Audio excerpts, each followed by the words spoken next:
আল্লাহর বিশৃঙ্খলা এবং দুর্নীতিকে পছন্দ করেন না।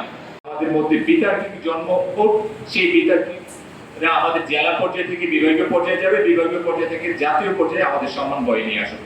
সামনে যদি লেখা থাকে কিছু, আমি কিন্তু সেটা চোখে পড়বে, চোখে পড়া মানে হলো আমি সেই হিসেবে হয়তো অনেকেই হয়তো সতর্ক থাকবে যে না, এখানে যে কোনো বিষয়, একটা যে কোনো কিছু ঝামেলা হতে পারে।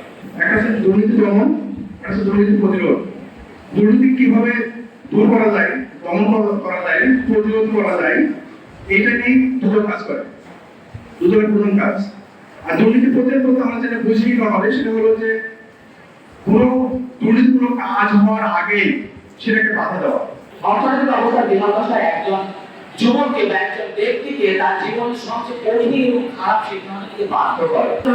প্রথম প্রশ্ন, যদি শুধু সামাজিক মূল্যবোধ দুর্নীতি দূর করতে যথেষ্ট হতো, তাহলে নৈতিক শিক্ষা পাওয়া অনেক মানুষ কেন ঘুষ, সমাগত অপব্যবহার বা আর্থিক অনিয়মে জড়িয়ে পড়ে? পারিবারিক শিক্ষায় শিক্ষার ভূমিকায় মুখ্য। যথাযথ যুক্তিসঙ্গত কারণে আমি এই বিষয়ে বিপক্ষে অবস্থান করছি। বিষয় নির্ধারণ করা হয়েছে দুর্নীতি প্রতিরোধে প্রাতিষ্ঠানিক ব্যবস্থা চেয়ে পারিবারিক শিক্ষার ভূমিকায় মুখ্য।